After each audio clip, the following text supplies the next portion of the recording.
जय श्री कृष्ण। गुरुर्ब्रह्मा गुरुर्विष्णु गुरुर्देवो महेश्वरः गुरुः साक्षात् परब्रह्म तस्मै श्री गुरवे नमः। कृष्णाय वासुदेवाय हरये परमात्मने प्रणतक्लेशनाशाय गोविन्दाय नमो नमः। नमामि सद्गुरुं शान्तं सच्चिदानन्दविग्रहं पूर्णब्रह्मपरानन्दम् ईशमानन्दिवल्लभम्। कृष्णाय वासुदेवाय देवकीनन्दनाय च नन्दगोपकुमाराय गोविन्दाय नमो नमः। नमः पङ्कजनाभाय नमः पङ्कजमालिने नमः पङ्कजनेत्राय नमस्ते पङ्कजाङ्घ्रे। कृष्णं नारायणं वन्दे कृष्णं वन्दे व्रजप्रियं कृष्णं द्वैपायनं वन्दे कृष्णं वन्दे पृथासुतं सच्चिदानन्दरूपाय विश्वोत्पत्त्यादिहेतवे तापत्रयविनाशाय श्रीकृष्णाय वयं नमः। अहमेवासमेवाग्रे नान्यद् यत्सदसत्परं पश्चादहं यदेतच्च यो हृष्येत सोऽस्म्यहं ऋतेऽथं यत् प्रतीयेत न प्रतीयेत चात्मनि तद्विद्यादात्मनो माया यथा भासो यथा तमः यथा महान्ति भूतानि भूतेषु चावचेषणु प्रविष्टान्यप्रविष्टानि तथा तेषु न तेष्वहम् एतावदेव जिज्ञासैं तत्त्वजिज्ञासुनात्मनः अन्वयव्यतिरेकाभ्यां यत् सर्वत्र सर्वदा आदौ देवकी देवगर्भजननं गोपीगृहे वर्धनं मायापूतनजीवतापहरणं गोवर्धनोद्धारणं कंसच्छेदनकौरवादिहननं कुन्तीसुतापालनम् एतत् भागवतं पुराणकथितं श्रीकृष्णलीलामृतम्। जन्माद्यस्य यतोऽन्वयादितरतश्चार्थेष्वभिज्ञस्वराट् तेने ब्रह्महृदाय आदिकवये मुह्यन्ति यत्सूरयः तेजो वारिमृदां यथा विनिमयो यत्र त्रिसर्गो मृषा धाम्ना स्वेन सदा निरस्तकुहकं सत्यं परं धीमहि धर्मप्रोज्झितकैतवोऽत्र परमो निर्मत्सराणां सतां वेद्यं वास्तवमत्र वस्तु शिवदं तापत्रयोन्मूलनं श्रीमद्भागवते महामुनिकृते किं वा परैरीश्वरः सद्यो रुद्यवरुध्यतेऽत्र कृतिभिः शुश्रूषुभिस्तत्क्षणात् निगमकल्पतरोर्गलितं फलं शुकमुखादमृतद्रवसंयुतं पिबत भागवतं रसमालयं मुहुरहो रसिका भुवि भावुकाः। ॐ नमो भगवते वासुदेवाय ॐ नमो भगवते वासुदेवाय। दशम स्कंध पूर्वार्ध अथ त्रयोदशोध्याय ब्रह्मा जी का मोह उसका नाश। हमने देखा था 3 दिन की गैप हो गई वैसे। हमने देखा था कि अघासुर का विनाश करके फिर वो जो घटना घटी है अघासुर की, वो ग्वाल बालों ने गोपों गोपी छोटे जो गोप है उन्होंने जाकर 1 वर्ष के बाद घर में जाके वो बताई, वृंदावन में जाके बताई। तो वह प्रश्न आया कि सुखदेव जी से पूछ रहे परीक्षित जी कि 1 वर्ष के बाद में घटी हुई घटना 1 वर्ष के बाद में कैसे बताई उन्होंने, क्योंकि तब उनकी जो आयु थी वो 6 साल की थी, बाद में वो 7वें साल में वो बताई गई, ऐसे उन्होंने कहा था। उसका क्या कारण है, बीच में 1 साल कहाँ चला गया, वो अभी बता रहे हैं। त्रयोदशोध्याय ब्रह्मा जी का मोह और उसका नाश। श्री सुखदेव जी कहते हैं, परीक्षित तुम बड़े भाग्यवान हो, भगवान के प्रेमी भक्तों में तुम्हारा स्थान श्रेष्ठ है, तभी तो तुमने इतना सुंदर प्रश्न किया है। यो तो तुम्हें बार बार भगवान की लीला कथाएं सुनने को मिलती है, फिर भी तुम उनके संबंध में प्रश्न करके उन्हें और भी सरस और भी नूतन बना देते हो। रसिक संतों की वाणी, कान और हृदय भगवान की लीला के गान, श्रवण और चिंतन के लिए ही होते हैं। रसिक संतों की वाणी, कान, हृदय और भगवान की लीला के गान, श्रवण और चिंतन के लिए ही होते हैं। उनका यह स्वभाव ही होता है कि वे क्षण प्रतिक्षण भगवान की लीलाओं को अपूर्व रसमयी और नित्य नूतन अनुभव करते रहे। ठीक वैसे ही जैसे लंपट पुरुषों को स्त्रियों की चर्चा में नया नया रस जान पड़ता है। परीक्षित, तुम एकाग्र चित्त से श्रवण करो। यद्यपि भगवान की यह लीला अत्यंत रहस्यमयी है, फिर भी मैं तुम्हें सुनाता हूँ, क्योंकि दयालु आचार्यगण अपने प्रेमी शिष्य को गुप्त रहस्य भी बतला दिया करते हैं। यह तो मैं तुमसे कह ही चुका हूँ कि भगवान श्री कृष्ण ने अपने साथी ग्वाल बालों को मृत्यु रूप अघासुर के मुंह से बुचा लिया। इसके बाद उन्हें यमुना के पुलिन पर ले आए और उनसे कहने लगे, भगवान ग्वाल बालों से, मेरे प्यारे मित्रों, यमुना जी का यह पुलिन अत्यंत रमणीय है। देखो तो सही, यहाँ की बालू कितनी कोमल और स्वच्छ है। हम लोगों के लिए खेलने की तो यहाँ सभी सामग्री विद्यमान है। देखो, एक और रंग बिरंगी कमल खिले हुए और उनके सुगंध से खींचकर भंवरे गुंजार कर रहे हैं, तो दूसरी ओर सुंदर सुंदर पक्षी बड़ा ही मधुर कलरव कर रहे हैं, जिसके प्रतिध्वनि से सुशोभित वृक्ष इस स्थान की शोभा बढ़ा रहे हैं। अब हम लोगों को यहाँ भोजन कर लेना चाहिए, क्योंकि दिन बहुत चढ़ आया है और हम लोग भूख से पीड़ित हो रहे हैं। बछड़े पानी पीकर समीप ही धीरे धीरे हरी हरी घास चरते रहेंगे। ग्वाल बालों ने एक स्वर से कहा, ठीक है, ठीक है। उन्होंने बछड़ों को पानी पिलाकर हरी हरी घास में छोड़ दिया और अपने अपने छीके खोल खोल कर भगवान के साथ बड़े आनंद से भोजन करने लगे। सबके बीच में भगवान श्री कृष्ण बैठ गए। उनके चारों ओर गौर बालों ने बहुत सी मंडलाकार पंक्तियां बना ली और एक से एक सट कर बैठ गए। सबके मुंह श्री कृष्ण की ओर थे और सबकी आंखें आनंद से खिल रही थी। वन भोजन के समय श्री कृष्ण के साथ बैठे हुए ग्वाल बाल ऐसे शोभायमान हो रहे थे, मानो कमल की कर्णिका के चारों ओर उसकी छोटी बड़ी पंखुड़ियां सुशोभित हो रही हो।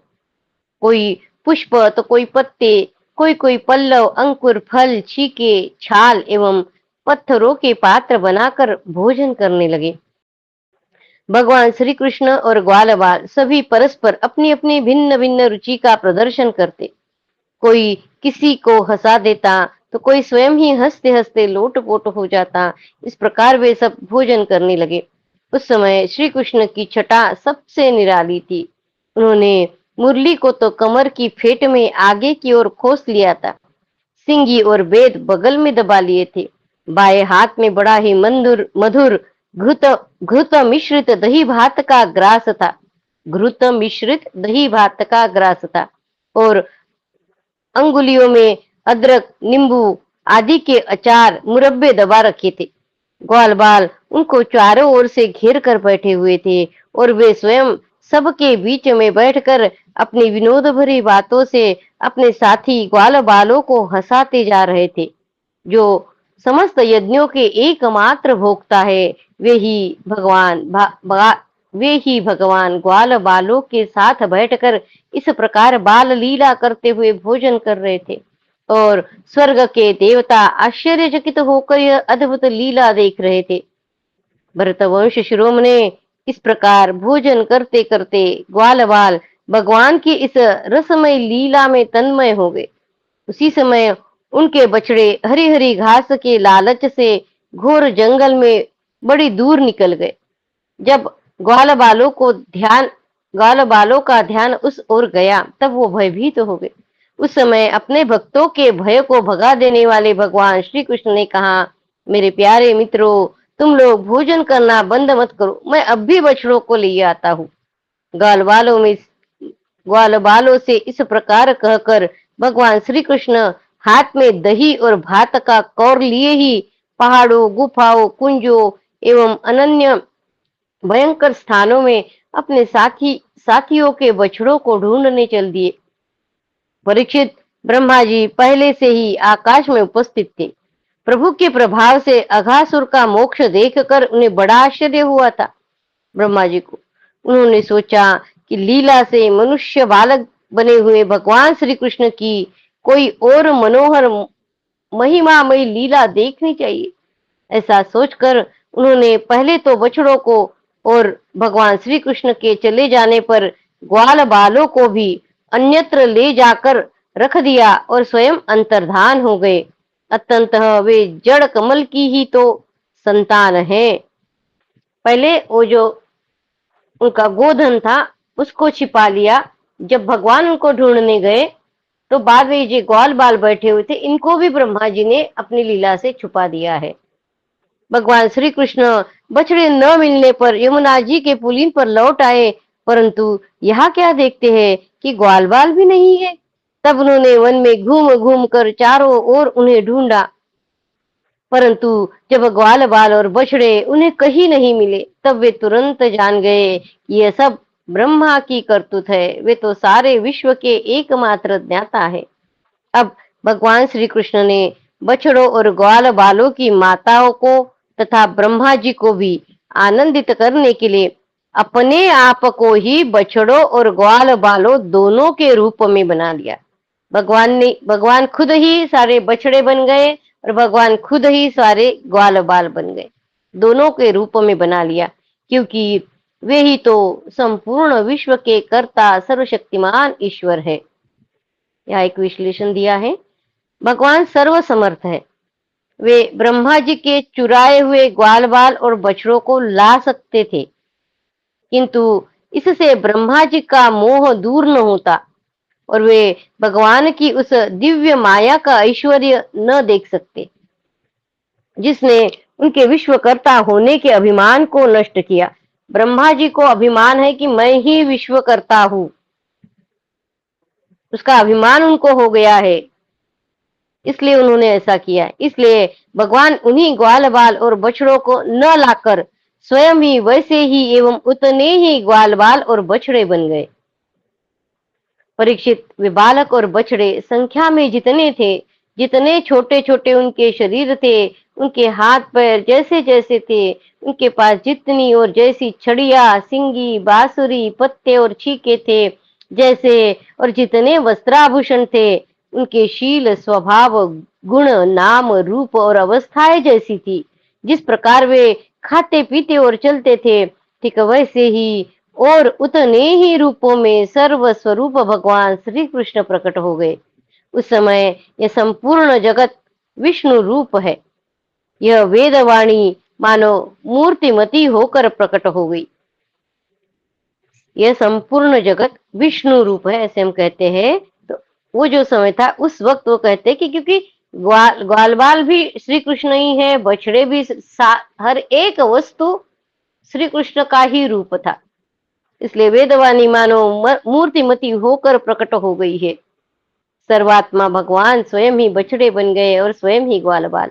अपने आत्मस्वरूप बछड़ों को अपने आत्मस्वरूप ग्वाल बालों के द्वारा घेर कर, अपने आत्मस्वरूप बछड़ों को अपने आत्मस्वरूप ग्वाल बालों के द्वारा घेर कर अपने ही साथ अनेकों प्रकार के खेल खेलते हुए उन्होंने व्रज में प्रवेश किया।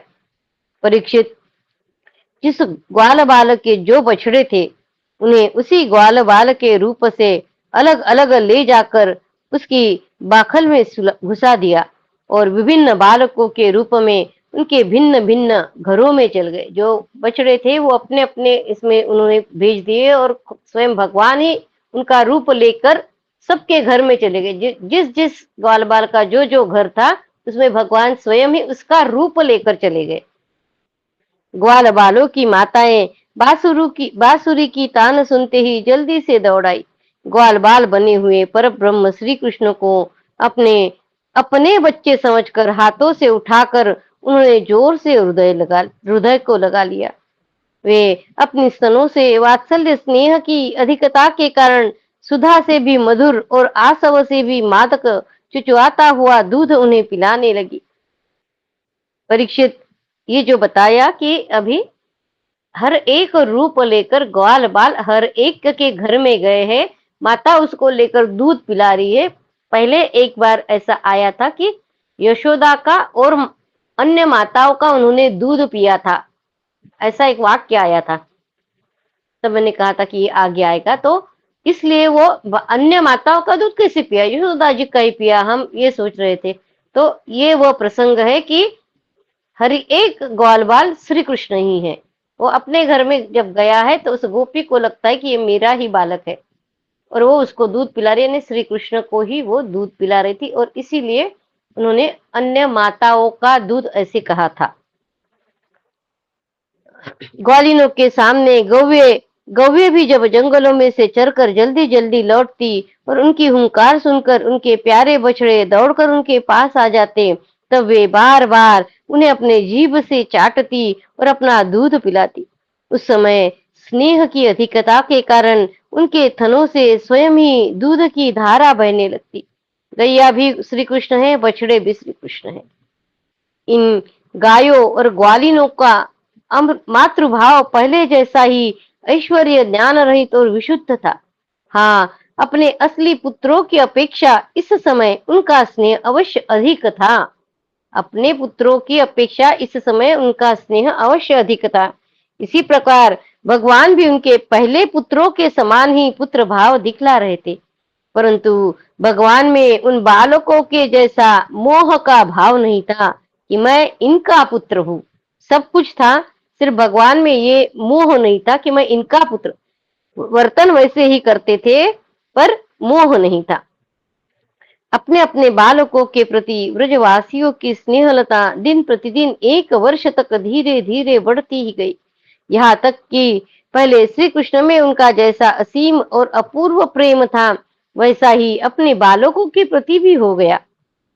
इस इस प्रकार सर्वात्मा श्री कृष्ण बछड़े और ग्वाल बालों के बहाने गोपाल बनकर अपने अपने बालक रूप से वत्स रूप का पालन करते हुए 1 वर्ष तक वन और गोष्ठ में क्रीड़ा करते रहे।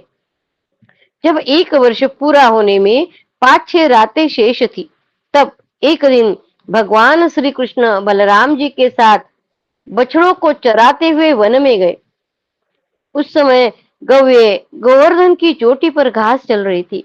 वहां से उन्होंने व्रज के पास ही घास चरते हुए बहुत दूर अपने बछड़ों को देखा। गौओं ने बहुत दूर अपने बछड़ों को देखा। बछड़ों को देखते ही गौओं का वात्सल्य स्नेह उमड़ आया।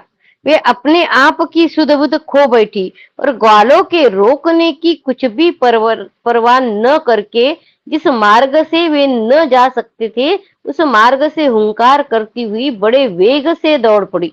उस समय उनके थनों से दूध बहता जाता था और उनकी गर्दनें सिकुड़कर डील से मिल गई थी। वे पूंछ तथा सिर उठाकर इतने वेग से दौड़ रही थी कि मालूम होता था मानो उनके 2 ही पैर है। जिन गौओं के और भी बछड़े हो चुके थे, वे भी गोवर्धन के नीचे अपने पहले बछड़ों के पास दौड़ आई और उन्हें स्नेहवश अपने अपने अपने आप बहता हुआ दूध पिलाने लगी। उस समय वे अपने बच्चों को एक एक अंग अंग ऐसे चाव से चाट रही थी मानो उन्हें अपने पेट में रख लेगी। गोपों ने उन्हें रोकने का बहुत कुछ प्रयत्न किया, परंतु उनका सारा प्रयत्न व्यर्थ रहा। उन्हें अपनी विफलता पर कुछ लज्जा और गायों पर बड़ा क्रोध आया। जब वे बहुत कष्ट उठाकर उस कठिन मार्ग से उस स्थान पर पहुंचे, तब उन्होंने बछड़ों के साथ अपने बालकों को भी देखा। अपने बच्चों को देखते ही उनका हृदय प्रेम प्रेम रस से सरोबार हो गया। ये जो उनके साथ में गोप थे, तो वो तो किसी भी उम्र के बच्चे ही है, ऐसे नहीं है, बड़े भी थे। तो जैसे गायों ने अपने बछड़े दूर देखे और गाय वहां पे दौड़ते चली गई, कठिन मार्ग से दौड़ते हुई चली गई, वैसे ही गोप भी उनके पीछे पीछे भागे।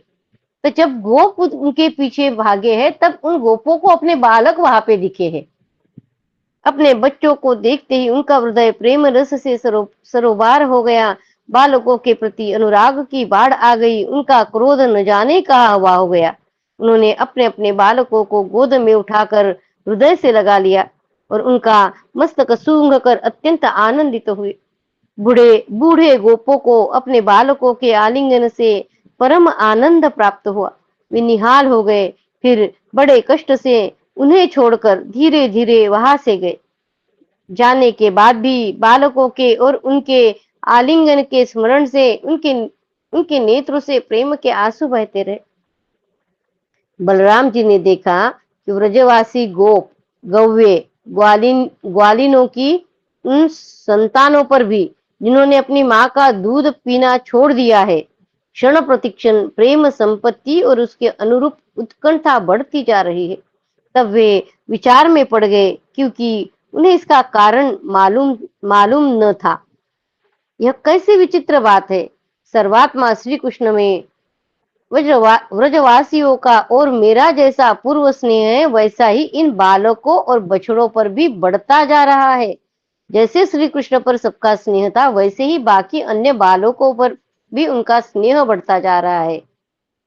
यह कौन सी माया है, कहाँ से आई है, यह किस देवता की है, मनुष्य की है अथवा असुरों की है? परंतु क्या ऐसा संभव है?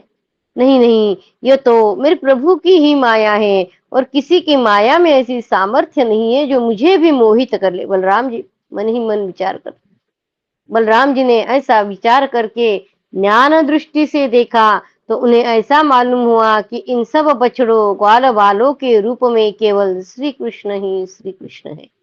तब उन्होंने श्री कृष्ण से कहा, भगवान, ये ग्वाल बाल और बछड़े न तो देवता है और न तो कोई ऋषि ही है। इन भिन्न भिन्न रूपों का आश्रय लेने पर भी आप अकेले ही इन रूपों में प्रकाशित हो रहे हैं। आप अकेले ही इन रूपों में प्रकाशित हो रहे हैं। कृपया स्पष्ट करके थोड़े में यह बतला दीजिए कि आप इस प्रकार बछड़े, बालक, सिंगी, रस्सी आदि के रूप में अलग अलग क्यों प्रकाशित हो रहे हैं? तब भगवान ने ब्रह्मा की सारी करतूत सुनाई और बलराम जी ने सब बातें जान ली। परीक्षित, तब तक ब्रह्मा जी ब्रह्मलोक से व्रज में लौट आए। उनके कालमान से अब तक केवल एक त्रुटि, यानी जितनी देर में तीखी सुई से कमल की पंखुड़ी छीदे, इतना ही समय व्यतीत हुआ था ब्रह्मा जी का। एक पंखुड़ी सुई से छीदने पर जितना समय लगता, इतना ही समय ब्रह्मा जी का हुआ है। उन्होंने देखा कि भगवान श्री कृष्ण ग्वाल बाल और बछड़ों के साथ एक साल से पहले की भांति ही क्रीड़ा कर रहे, पर यहाँ पृथ्वीलोक पर वो जो समय है ब्रह्मा जी का, उसमें एक साल बीत गया। तो ब्रह्मा जी आकर देख रहे कि जैसे वो पहले खेल रहे थे, वैसे ही श्री कृष्ण अभी भी अपने साथियों के साथ खेल रहे हैं। वे सोचने लगे, गोकुल में जितने भी ग्वाल बाल और बछड़े थे, वे तो मेरी माया में शैया पर सो रहे हैं। उनको तो मैंने अपनी माया से अचेत कर दिया था। वे तब से अब तक सचेत नहीं हुए हैं। तब मेरी माया से मोहित ग्वाल बाल और बछड़ों को अतिरिक्त ये उतने ही दूसरे बालक तथा बछड़े कहाँ से आ गए, जो एक साल से भगवान के साथ खेल रहे हैं? ब्रह्मा जी ने दोनों स्थानों पर दोनों को देखा। ने जहां ब्रह्मा जी ने सबको छुपा कर रखा था, वो अचेत होकर जहाँ पड़े हैं, उनको भी देखा, और यहाँ श्री कृष्ण के साथ भी सबको देखा है। ब्रह्मा जी ने दोनों स्थानों पर दोनों को देखा और बहुत देर तक ध्यान करके अपनी ज्ञान दृष्टि से उनका रहस्य खोलना चाहा, परंतु इन दोनों में कौन से पहले के ग्वाल बाल है और कौन से पीछे बना लिए गए हैं, इसमें कौन सच्चे है और कौन बनावटी है, यह बात वे किसी प्रकार न समझ सके। ब्रह्मा जी ये बात नहीं समझ सके। भगवान श्री कृष्ण की माया में तो सभी मुग्ध हो रहे हैं, परंतु कोई भी माया मोह भगवान का स्पर्श नहीं कर सकता। भगवान की माया में सभी मुग्ध हो रहे हैं, पर कोई भी माया मोह भगवान का स्पर्श नहीं कर सकता।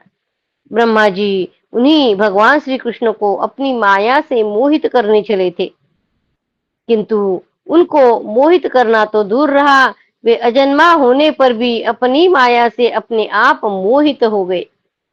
जिस प्रकार रात के घोर अंधकार में कोहरे के अंधकार का और दिन के प्रकाश में जुगनू के प्रकाश का पता नहीं चलता, वैसे ही जब क्षुद्र पुरुष महापुरुषों पर अपनी माया का प्रयोग करते हैं, जब क्षुद्र पुरुष महापुरुषों पर अपनी माया का प्रयोग करते हैं, तब वह उनका तो कुछ बिगाड़ नहीं सकती, अपना ही प्रभाव खो बैठती है।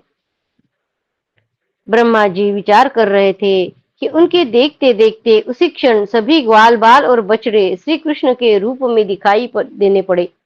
सबके सब सजल अजल धर के समान श्याम वर्ण पीताम्बरधारी शंख चक्र गदा और पद्म से युक्त चतुर्भुज, सबके सिर पर मुकुट, कानों में कुंडल और कंठों में मनोहर हार तथा वनमालाएं शोभायमान हो रही थी। उनके वक्षस्थल पर स्वर्ण की सुनहली रेखा, श्रीवत्स बाहुओं में बाजूबंद, कलाइयों में शंखकार रत्नों से जड़े कंगन, चरणों में नुपुर और कड़े, कमर में करधनी और उंगलियों में अंगूठियां जगमगा रही थी। वे नख से शिख तक समस्त अंगों में कोमल और नूतन तुलसी की मालाएं, जो उन्हें बड़े भाग्यशाली भक्तों ने पहनाई थी, धारण किए हुए थे। उनकी मुस्कान चांदनी के समान उज्जवल थी और रतनारे नेत्रों की कटाक्ष पूर्ण चितवन बड़ी ही मधुर थी। ऐसा जान पड़ता था मानो वे इन दोनों के द्वारा सद्गुण और रजोगुण का स्वीकार करके भक्तजनों के हृदय में शुद्ध लालसाएं जगाकर उनको पूर्ण कर रहे हैं। ब्रह्मा जी ने यह भी देखा कि उन्हीं के जैसे दूसरे ब्रह्मा से लेकर तृण तक सभी चराचर जीव मूर्तिमान होकर नाचते गाते अनेक प्रकार की पूजा सामग्री से अलग अलग भगवान के उन सब रूपों की उपासना कर रहे हैं। उन्हें अलग अलग अनिमा महिमा आदि सिद्धियां, माया विद्या आदि विभूतियां और महत्त्व आदि 24 तत्व चारों ओर से घेरे हुए हैं। प्रकृति में क्षोभ उत्पन्न करने वाला काल, उसके परिणाम का कारण स्वभाव, वासनाओं को जगाने वाला संस्कार, कामनाएं, कर्म, विषय और फल, सभी मूर्तिमान होकर भगवान के प्रत्येक रूप की उपासना कर रहे। भगवान की सत्ता और महत्ता के सामने उन सभी की सत्ता और महत्ता अपना अस्तित्व खो बैठी थी। ब्रह्मा जी ने यह भी देखा कि वे सभी भूत, भविष्यत और वर्तमान काल के द्वारा सीमित नहीं है, त्रिकाल बाधित सत्य है। वे सब के सब स्वयं प्रकाश और केवल अनंत आनंद स्वरूप है। उनमें जड़ता अथवा चेतनता का भेदभाव नहीं है, वे सब के सब एक रस है। यहाँ तक कि उपनिषदर्शी तत्वज्ञानियों की दृष्टि में भी उनकी अनंत महिमा का स्पर्श नहीं कर सकती। इस प्रकार ब्रह्मा जी ने एक साथ ही देखा कि वे सब के सब उन पर ब्रह्म परमात्मा श्री कृष्ण के ही स्वरूप है, जिनके प्रकाश से यह सारा चराचर जगत प्रकाशित हो रहा है। यह अत्यंत आश्चर्यमय दृश्य देखकर ब्रह्मा जी तो चकित रह गए। उनकी 11 इंद्रिया, वे 5 कर्मेंद्रिय, 5 ज्ञानेन्द्रिय और 1 मन शुद्ध एवं स्तब्ध रह गई। वे भगवान के तेज से निस्तेज होकर मौन हो गए। उस समय वे ऐसे स्तब्ध होकर खड़े रह गए मानो ब्रज के अधिष्ठात्र देवता के पास एक पुतली खड़ी हो। परीक्षित, भगवान का स्वरूप तर्क से परे है। भगवान का स्वरूप तर्क से भी परे है। उसकी महिमा असाधारण है। वह स्वयं प्रकाश, आनंद स्वरूप और माया से अतीत है। भगवान वेदांत भी साक्षात रूप से उसका वर्णन करने में असमर्थ है। वेद भी भगवान का साक्षात वर्णन करने में असमर्थ है, वेदांत। इसलिए उससे भिन्न का निषेध करके आनंद स्वरूप ब्रह्म का किसी प्रकार कुछ संकेत करता है। यद्यपि ब्रह्मा जी समस्त विद्याओं के अधिपति है, तथापि भगवान के दिव्य स्वरूप को वे तनिक भी न समझ सके कि यह क्या है। यहाँ तक कि वे भगवान के उन महिमामय रूपों को देखने में भी असमर्थ हो गए। उनकी आंखें मूंद गई। भगवान श्री कृष्ण ने ब्रह्मा के इस मोह और असमर्था को जानकर बिना किसी प्रयास के तुरंत अपनी माया का पर्दा हटा दिया। इससे ब्रह्मा जी को बाह्य ज्ञान हुआ। वे मानो मरकर फिर जी उठे। सचेत होकर उन्होंने ज्यो त्यों करके बड़े कष्ट से अपने नेत्र खोले। तब कहीं उन्हें अपना शरीर और यह जगत दिखाई पड़ा। फिर ब्रह्मा जी जब चारों ओर देखने लगे तो पहले दिशाएं और उसके बाद तुरंत ही उनके सामने वृंदावन दिखाई पड़ा। वृंदावन सबके लिए एक सा प्यारा है। जिधर देखिए उधर ही जीवों को जीवन देने वाले फल और फूलों से लदे हुए, हरे हरे पत्तों से लहलाते हुए वृक्षों की पाते शोभा पा रही है। भगवान श्री कृष्ण की लीला भूमि होने के कारण वृंदावन धाम में क्रोध, तृष्णा आदि रोष प्रवेश नहीं कर सकते।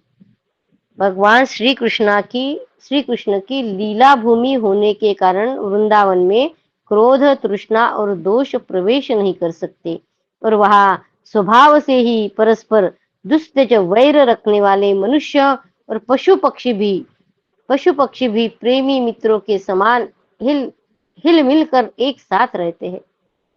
ब्रह्मा जी ने वृंदावन का दर्शन करने के बाद देखा कि अद्वितीय परब्रह्म गोप वंश के बालक का सा नाट्य कर रहा है।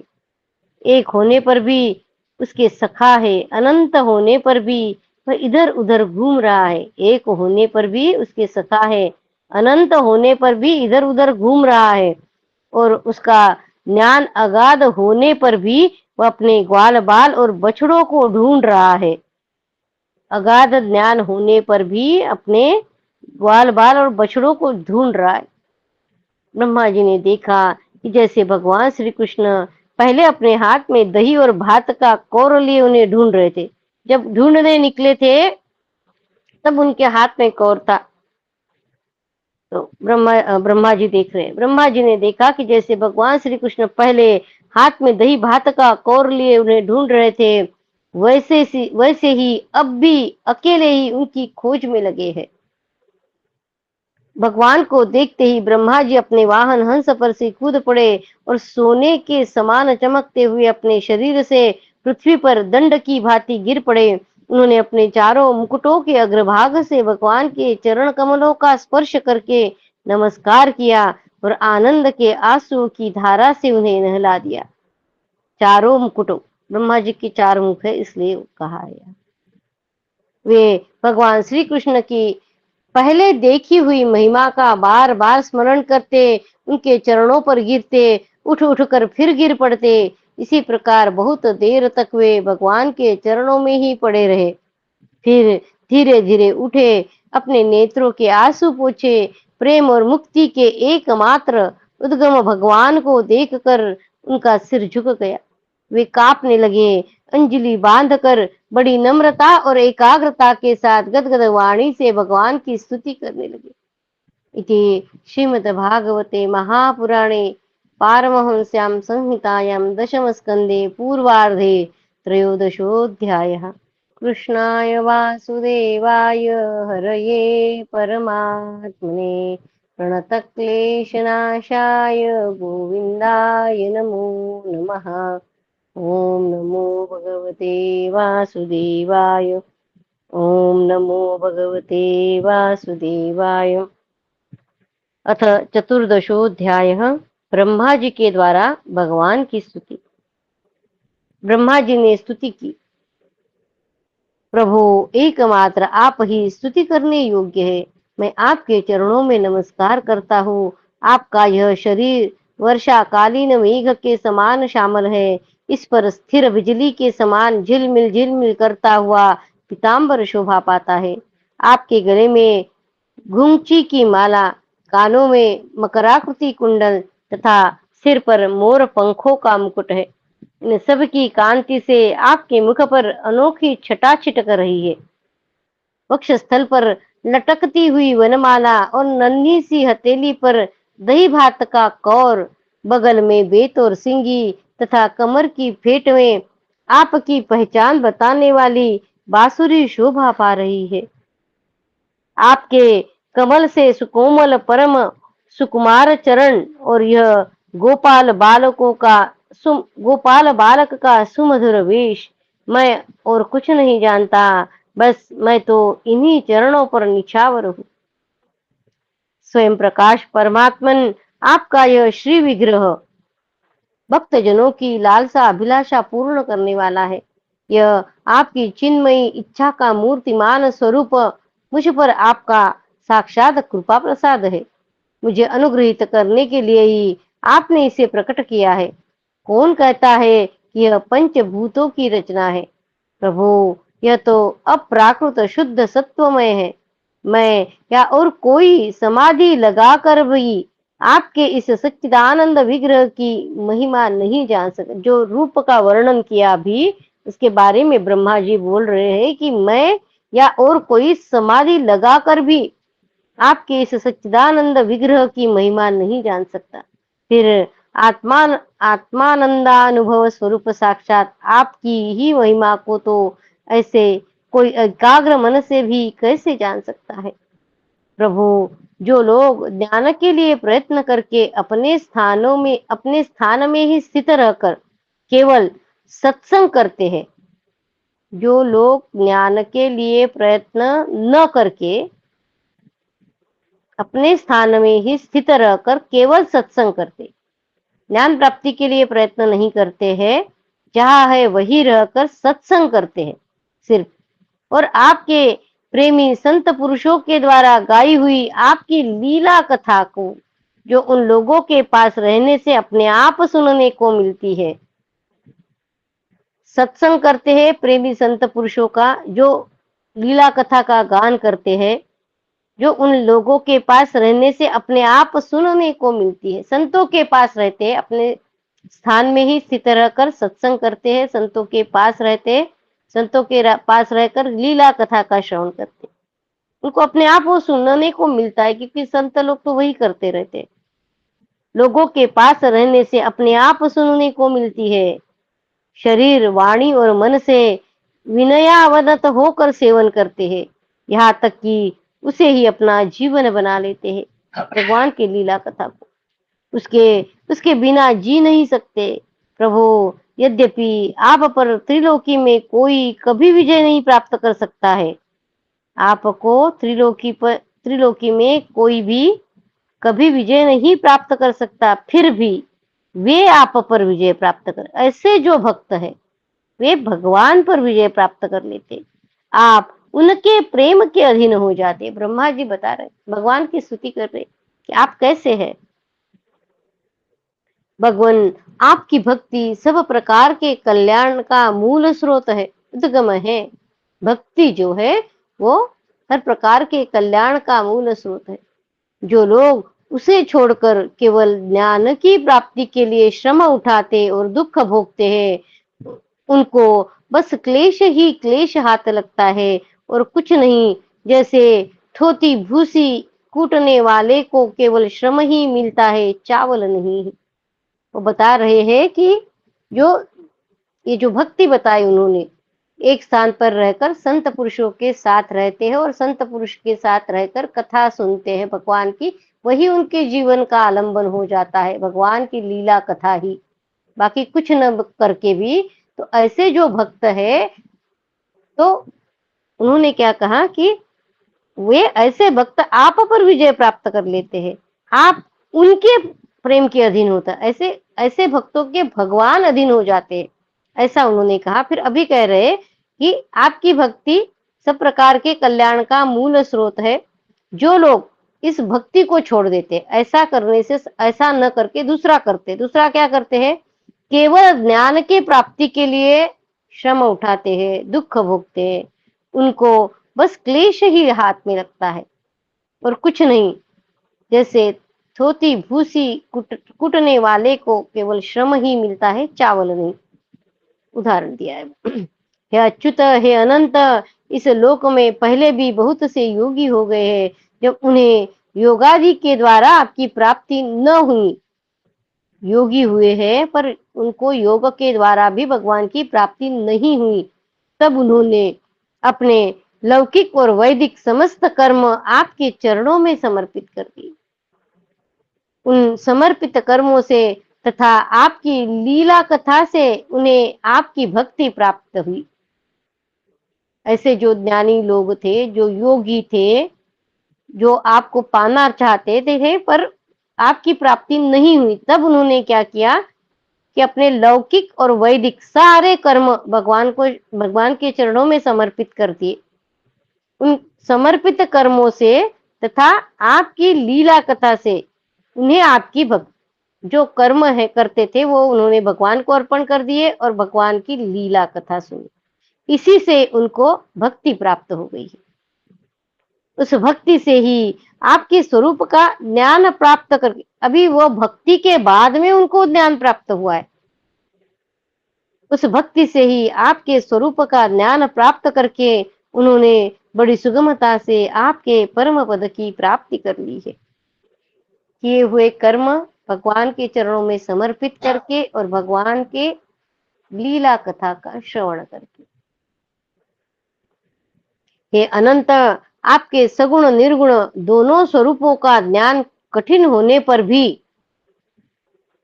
निर्गुण स्वरूप की महिमा इंद्रियों का प्रत्याहार करके शुद्ध अंतकरण से जानी जा सकती है।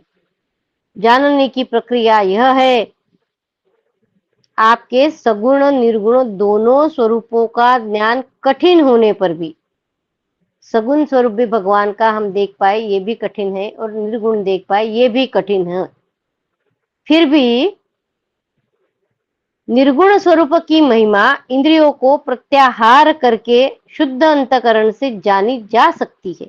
निर्गुण की विशेष आकार के परित्याग पूर्वक आत्माकार अंतकरण का साक्षात्कार किया जाता है। निर्गुण स्वरूप का आप दर्शन कर सकते हैं, उसके बारे में वो कह रहे हैं कि कुछ विशेष निर्गुण बोला है तो आकार रहेगा ही नहीं, विशेष आकार के परित्याग में आकार नहीं है, आत्माकार अंतकरण का साक्षात्कार किया जाए, जो अंतकरण में हमारे आत्मा रूप में स्थित जो भगवान है उसका साक्षात्कार होना चाहिए, ऐसे वो कह रहे। यह आत्माकारता घटपटादि रूप के समान ज्ञेय नहीं है, प्रत्युत आवरण का भंग मात्र है। यह साक्षात्कार यह ब्रह्म है, मैं ब्रह्मों को जानता हूँ, इस प्रकार नहीं किंतु स्वयं प्रकाश रूप से ही होता है। परंतु भगवान जिन समर्थ पुरुषों ने अनेक जन्मों तक परिश्रम करके पृथ्वी का एक एक परमाणु, आकाश के हिमकण तथा उसमें चमकने वाले नक्षत्र एवं तारों तक को गिन डाला है, उनमें भी भला ऐसा कौन हो सकता है जो आपके सगुण स्वरूप के अनंत गुणों को गिन सके। भगवान के स्वरूप के जो गुण है उसको कौन गिन सके, अनंत गुण है भगवान। प्रभु आप केवल संसार के कल्याण के लिए ही अवतीर्ण हुए हैं, सो भगवान आपकी महिमा का ज्ञान तो बड़ा ही कठिन है।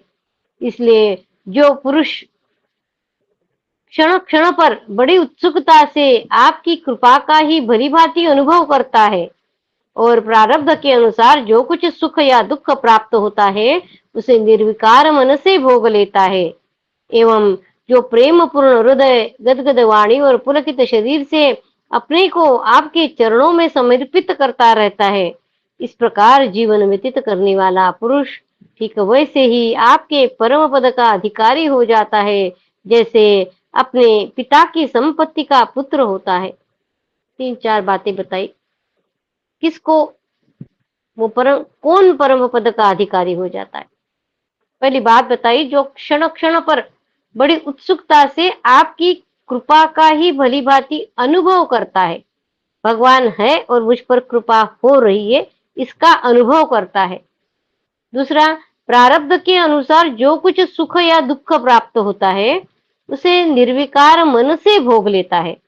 दूसरी बात उन्होंने बताई कि क्षण क्षण में कृपा का अनुभव करता है। दूसरा जो है कि प्रारब्ध के अनुसार जो कुछ भी सुख मिला है या दुख प्राप्त हुआ है उसको निर्विकार मन से भोग लेता है। तीसरा बताया उन्होंने, जो प्रेम पूर्ण हृदय और गदगद वाणी और पुलकित शरीर से अपने को आपके चरणों में समर्पित करता रहता है। तीसरी बात बताई कि जो अपने आप को आपके चरणों में समर्पित करता रहता है, इस प्रकार जीवन व्यतीत करने वाला पुरुष ठीक वैसे ही आपके परम पद का अधिकारी हो जाता है जैसे अपने पिता की संपत्ति का पुत्र। पहला कहा है कि भगवान की कृपा का अनुभव करता है, दूसरा कहा है कि जो कुछ सुख दुख मिल जाता है उसको निर्विकार मन से भोग लेता है, और तीसरा कहा है कि प्रेम पूर्ण हृदय गदगद वाणी और पुलकित शरीर से अपने आप को भगवान के चरणों में समर्पित कर देता है। बहुत सुंदर। प्रभु, मेरी कुटिलता तो, ब्रह्मा जी कह रहे हैं, मेरी कुटिलता तो देखिए, आप अनंत आदि पुरुष परमात्मा है, तो मेरे जैसे बड़े बड़े मायावी भी आपकी माया के चक्र में है, फिर भी मैंने आप पर अपनी माया फैलाकर अपना ऐश्वर्य देखना चाहा। प्रभु, मैं आपके सामने हूँ ही क्या? क्या आग के सामने चिंगारी की भी कुछ गिनती होती है? ब्रह्मा जी कह रहे भगवान से, भगवान, मैं रजोगुण से उत्पन्न हुआ हूँ। ब्रह्मा जी रजोगुणी, विष्णु जो है वो सत्वगुणी, और रुद्र जो है वो तमोगुणी है। भगवान, मैं रजोगुण गुण से उत्पन्न हुआ हूँ। आपके स्वरूप को मैं ठीक ठीक जानता, इससे अपने को आपसे अलग संसार का स्वामी मान बैठे था। ब्रह्मा जी बोल रहे कि सबको वही निर्माण कर रहे हैं ना। मैं रजोगुण से उत्पन्न हुआ हूँ, पर आपके स्वरूप को मैं ठीक ठीक नहीं जानता, इसी से अपने आप को आपसे अलग संसार का स्वामी माने बैठा था। वो ये खुद को ही स्वामी बनाकर बोल रहे थे। ब्रह्मा जी ने अभिमान था, मैं अजन्मा जगत करता हूँ। इस मैं अजन्मा हूँ और मैं जगत करता हूँ, अभिमान है जो ब्रह्मा जी का। इस मायाकृत मोह के घने अंधकार से मैं अंधा हो रहा था। ब्रह्मा जी कबूल कर रहे, इसलिए आप यह समझकर कि यह मेरे ही अधीन है, मेरा भृत्य है, इस पर कृपा करनी चाहिए, मेरा अपराध क्षमा कीजिए। मेरे स्वामी, प्रकृति, महत्त्व, अहंकार, आकाश, वायु, अग्नि, जल और पृथ्वी रूप आवरणों से घिरा हुआ यह ब्रह्मांड ही मेरा शरीर है, और आपके एक एक रोम के छिद्र में, वो बता रहे कि ये सब कुछ मेरा, जो ब्रह्मांड दिख रहा है वो मेरा शरीर है, ऐसे ब्रह्मा जी कर रहे। और फिर कहते हैं कि आपके एक एक रोम के छिद्र में ऐसे अगणित ब्रह्मांड है। ये जो ब्रह्मांड है वो मैं हूं ऐसे मुझे लग रहा है, पर आपके एक एक रोम में अनेक ब्रह्मांड है। अगणित ब्रह्मांड उसी प्रकार उड़ते पड़ते रहते हैं, जैसे झरोखे के जाली में से आने वाली सूर्य की किरणों में रज के छोटे छोटे परमाणु उड़ते हुए दिखाई पड़ते। वो जो खिड़की से सूरज की रोशनी आती है और उसमें जो छोटे छोटे परमाणु दिखते हैं, ऐसे इतनी संख्या, इतने ब्रह्मांड आप में है। कहा, अपने परिमाण से 3.5 हाथ के शरीर वाला अत्यंत क्षुद्र मैं, और कहा आपकी अनंत महिमा। वृत्तियों की पकड़ में न आने वाले परमात्मन जब बच्चा माता के पेट में रहता है, तब अज्ञानवश अपने हाथ पैर पीटता रहता है, परंतु क्या माता उसे अपराधी समझती है, या उसके लिए वह कोई अपराध होता है? और है और नहीं है, इन शब्दों से कही जानने वाली कोई भी वस्तु ऐसी है क्या जो आपके कोख के भीतर नहीं है और नहीं है? इन शब्दों से कही जाने वाली कोई वस्तु ऐसी है क्या जो आपके कोख के भीतर न हो? श्रुतियां कहती है कि जिस समय तीनों लोग प्रलयकालीन जल में लीन थे, उस समय उस जल में स्थित श्री नारायण के नाभि कमल से ब्रह्मा का जन्म हुआ। उनका यह कहना किसी प्रकार असत्य नहीं हो सकता। तब आप ही बतलाइए प्रभु, क्या मैं आपका पुत्र नहीं हुआ? श्री नारायण के नाभि कमल से ब्रह्मा जी का निर्माण जन्म हुआ है, इसलिए वो कह रहे कि आप बताइए कि मैं आपका पुत्र नहीं हूं। प्रभु, आप समस्त जीवों की आत्मा है, इसलिए आप नारायण, नारायणी जीव, और अयन यानी आश्रय, इसलिए नारायण। आप समस्त जीवों की आत्माएं, इसलिए आप नारायण, नारायणी जीव और अयन यानी आश्रम है, आप नारायण है।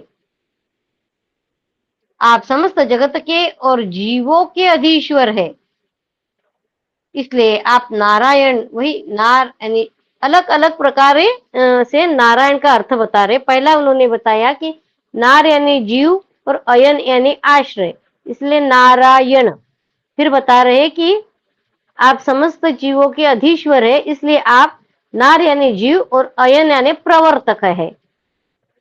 इस प्रकार से फिर वो बोले कि आप समस्त लोगों के साक्षी है, इसलिए इसलिए भी नारायण है। यानी नार यानी जीव, अयन यानी जानने वाला।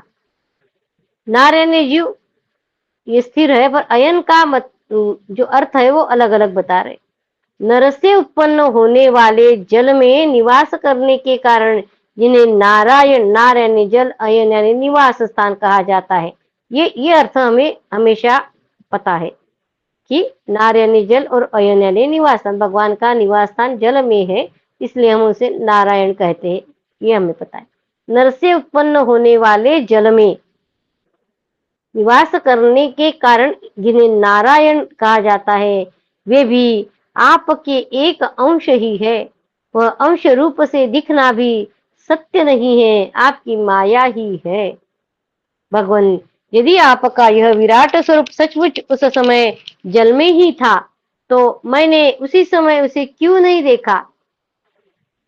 ब्रह्मा जी जैसे उस नाभि कमल से ऊपर ऊपर ऊपर गए हैं, वो जो डंडी है कमल की उससे ऊपर गए, और फिर वहां ऊपर जाके उन्होंने खूब ढूंढा कि कहाँ से मैं ऊपर आया हूँ। आजू बाजू सब तरफ देखा, इसलिए उनके चार मुंह हो गए थे, और उन्होंने खूब देखा था कि क्या है, उनको समझ में नहीं आ रहा था। वही बात बता रहे, यदि आपका यह विराट स्वरूप सचमुच उस समय जल में ही था, तो मैंने उस समय उसे क्यों नहीं देखा, जबकि मैं कमल नाल के मार्ग से उसे 100 वर्ष तक जल में ढूंढता रहा। जब ब्रह्मा जी ऊपर बैठे थे, उन्होंने चारों बाजू में देखा, नहीं मिले, तब ब्रह्मा जी ने क्या किया था, इस कमल की गद्दी के नीचे से जो कमल की डंडी, उसको जिसको कमल नाल कहते हैं, उसमें से वो नीचे आए।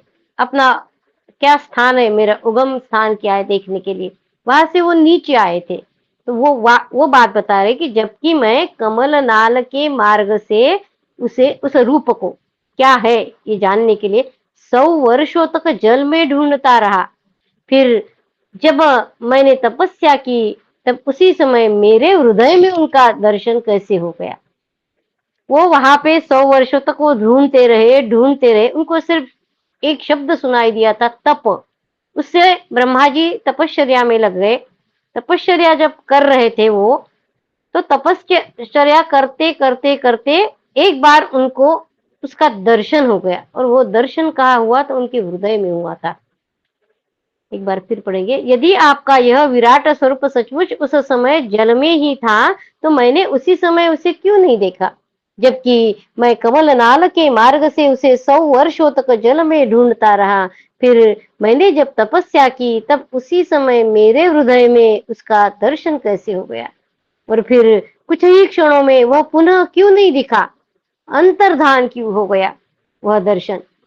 माया का नाश करने वाले प्रभु, दूर की बात कौन करे, अभी इसी अवतार में आपने इस बाहर दिखने वाले जगत को अपने पेट में ही दिखला दिया, जिसे देखकर माता यशोदा चकित हो गई थी। इससे यही तो सिद्ध होता है कि संपूर्ण विश्व केवल आपकी माया ही माया है।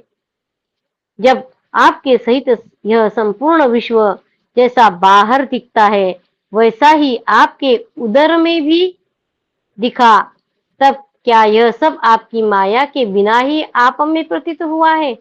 यशोदा जी को जो बाहर दिखता है वो सब उनके मुंह में दिखा था या उधर बोला है, तो ये आपकी माया के बिना तो नहीं हो सकता। ऐसे ब्रह्मा जी कह रहे, अवश्य ही आपकी लीला है। उस दिन की बात जाने दीजिए, आज की ही बात लीजिए। क्या आज आपने मेरे सामने अपने अतिरिक्त संपूर्ण विश्व को अपनी माया का खेल नहीं दिखलाया है।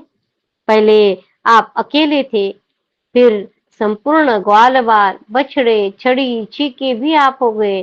उसके बाद मैंने देखा कि आपके वे सब रूप चतुर्भुज है, और मेरे सहित सबके सब तत्व उनकी सेवा कर रहे हैं। आपने अलग अलग उतने ही ब्रह्मांडों का रूप भी धारण कर लिया था, परंतु अब आप केवल अपरिमित अद्वितीय ब्रह्म रूप से ही शेष रह गए हैं। जो लोग अज्ञानवश आपके स्वरूप को नहीं जानते, उन्हीं को आप प्रकृति में स्थित जीव के रूप से प्रतीत होते हैं। जो लोग अज्ञानवश आपके स्वरूप को नहीं जानते, उन्हीं को आप प्रकृति में स्थित जीव के रूप से प्रतीत होते और उन पर अपनी माया का पर्दा डालकर सृष्टि के समय मेरे यानी ब्रह्मा रूप से, पालने के समय अपने यानी विष्णु रूप से और संहार के समय रुद्र के रूप में प्रतीत होते हैं। प्रभु, आप सारे जगत के स्वामी और विधाता है। अजन्मा होने पर भी आप देवता, ऋषि, मनुष्य, पशु पक्षी, जलचर आदि योनियों में अवतार ग्रहण करें। भगवान अजन्मा है, उनका जन्म नहीं होता है, फिर भी हमने देखा कि अनेक अवतार लेकर भगवान आए हैं। कभी ऋषि मुनि है, कभी मनुष्य है, कभी पशु पक्षी है, कभी जलचर है, अनेक योनियों में अवतार ग्रहण करते हैं, जबकि आप अजन्मा है। इसलिए इसलिए कि इन रूपों के द्वारा दुष्ट पुरुषों का घमंड तोड़ दे और सत्पुरुषों पर अनुग्रह करे। ऐसा क्यों करते हैं? तो इन रूपों के द्वारा दुष्ट पुरुषों का घमंड तोड़ दे और सत्पुरुषों पर अनुग्रह करे। भगवान, आप अनंत परमात्मा और योगेश्वर है। जिस समय आप अपनी योग माया का विस्तार करके लीला करने लगते हैं, उस समय त्रिलोकी में ऐसा कौन है जो यह जान सके कि आपकी लीला कहाँ, किस लिए और कब और कितनी होती है। इसलिए संपूर्ण जगत स्वप्न के समान असत्य, अज्ञान रूप, दुख पर दुख देने वाला है। ये जो जगत है संपूर्ण, वो कैसा है बता रहे हैं कि यह संपूर्ण जगत स्वप्न के समान है, अज्ञान है, असत्य है। जगत कैसे है बता रहे हैं, और दुख पर दुख देने वाला है। आप परमानंद, आप कैसे, अभी जगत कैसे बताया, अभी बता रहे आप कैसे है। आप परमानंद, परम ज्ञान स्वरूप एवं अनंत है। ये माया से उत्पन्न एवं विलीन होने पर भी आपके आप में आपकी सत्ता से सत्य के समान प्रतीत होता है। यह माया से उत्पन्न एवं विलीन होने पर भी आप में आपकी सत्ता से सत्य के समान प्रतीत होता है। प्रभु, आप ही एकमात्र सत्य है, क्योंकि आप सबके आत्मा जो है, आप एकमात्र सत्य है क्योंकि आप सबके आत्मा है। आप पुराण पुरुष होने के कारण समस्त जन्मादि विकारों से रहित है। पुराण पुरुष होने के कारण जो जन्म लेने पर जो विकार हमें चिपकते हैं, वो भगवान को नहीं, विकारों से रहित है भगवान। आप स्वयं प्रकाश है, इसलिए देश, काल और वस्तु जो पर प्रकाश है, कोई भी देश है, काल है, वस्तु वो पर प्रकाश है, पर भगवान स्वयं प्रकाशी है।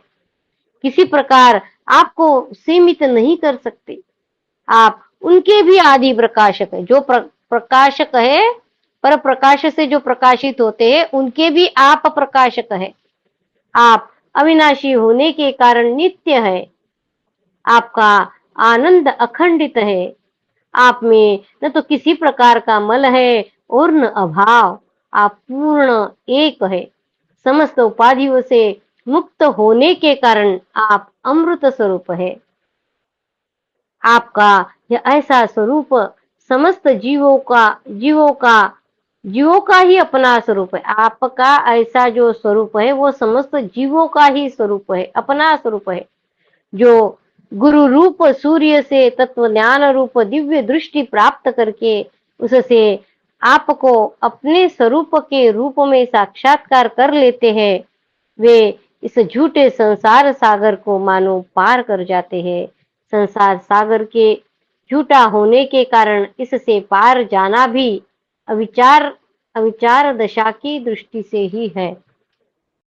भव भवे यथा भक्तिः पादयोस्तव जायते, तथा कुरुष्व देवेश नाथस्त्वं नो यत प्रभु। नाम संकीर्तनं यस्य सर्वपापप्रणाशनं, प्रणामो दुःखशमनस्तं नमामि हरिं परं, तं नमामि हरिं परं।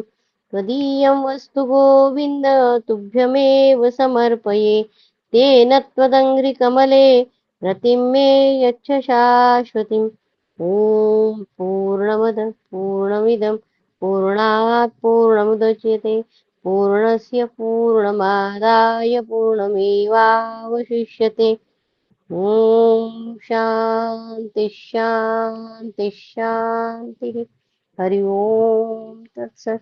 श्री कृष्णार्पणमस्तु। श्री गुरुभ्यो नमः। धन्येश्वर